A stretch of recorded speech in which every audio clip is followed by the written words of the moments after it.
ये एक तबका जो बज़ाहिर दो हैं लेकिन एक है, उनमें एक तबका नवासिब का है, नासबी, दूसरा है गुल्लात, खाली। ये दोनों तबकात बुनियादी तौर पर एक हैं और इन दोनों नजरियात का मंबा शैतान का दिमाग है।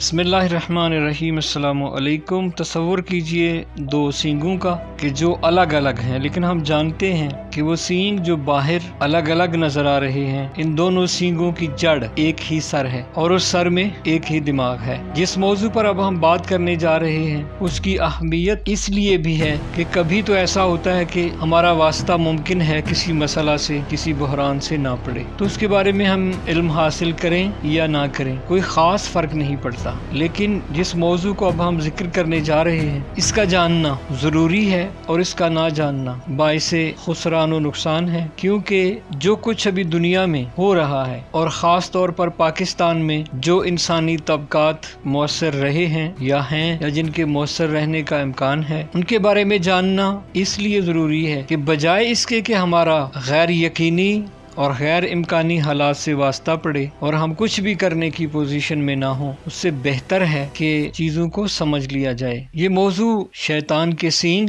एक ऐसे तबका के बारे में है कि जो दो हिस्सों में तकसीम है और ये दो हिस्से बज़ाहिर बोदुल मशरिकैन रखते हैं, यानी एक कोने पे और दूसरा दूसरे कुतब पे है, और समझा ये जाता है कि ये आपस में दुश्मन हैं और अलग अलग हैं। लेकिन हकीकत ये है कि नाकामियाँ उन लोगों की इतनी नुकसानदेह नहीं होती जो फैसला कुन नहीं होते, लेकिन फैसला कुन लोग इल्मी, अक्ली, साइंसी, ये जो दुनिया है, इस दुनिया में रहने वाले लोग अगर नाकाम होंगे तो फिर ये अकेले नाकाम नहीं होते। इस मौजू पे पाकिस्तान में अगरचे पहले बात की गई है, पिछले 30 से 35 साल के दौरान दो तबकात सामने आए हैं जो पाकिस्तान की सियासी, मजहबी, सकाफती, इल्मी फ़िज़ा को इन लोगों ने मुतासर किया है और इनके असरात आने वाली सदियों में भी मौजूद रहेंगे। कत्ल गारत, तौहीन, बेतौकीरी, लाकानूनियत, दहशत और वहशत की वो फ़िज़ा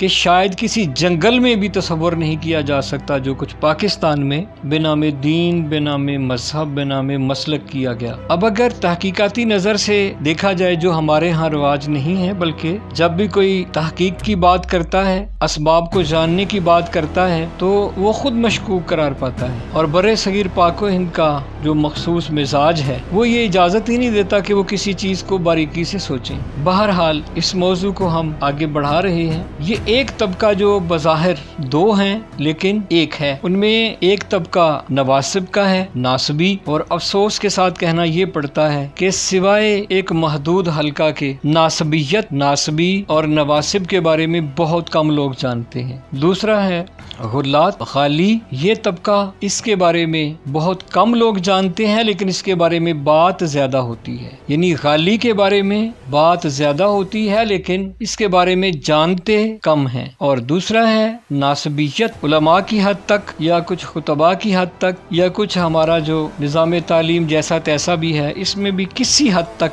नासबियों के बारे में चीजें मौजूद है और वो भी बहुत ऊपर की सतह पे जाके। खाली और नासबी ये एक ऐसा मौजू है कि रोशन फिक्री का टाइटल जो सजाए हुए लोग हैं वो इसलिए शायद इन पे बात नहीं करते, जान के खौफ से, या लोग उन्हें कदामत पसंद कहेंगे, पुराने ख्यालात का बंदा कहेंगे। लेकिन बजाय इसके कि यूरोप का कोई मुहक्किक आए और वो हमारी तहजीब, तमद्दुन, सकाफत, मजहब, दीन या समाज के बारे में तहकीक करके फिर हम फख्र से ये कहें कि हमारा जिक्र उनमें मौजूद है, बेहतर ये है कि हम अपने मसाइल को खुद अपने सामने रखें और गर्म दिल और ठंडे दिमाग से इन पे सोचें। क्योंकि जहाँ अक्ल नहीं होती, जहाँ शऊर नहीं होता, जहाँ इल्मी माहौल नहीं होता, वहाँ क्या होगा? वहाँ पे हरकत पजीरी का सबब तासुब होता है। वो कबायली तासुब हो, इलाकाई तासुब हो, रंग या नस्ल का तासुब हो। लेकिन ये जो दो मौजूआत हैं जिन्हें हम एक ही मौजू के उन्वान के तहत ले रहे हैं, खाली और नासबी,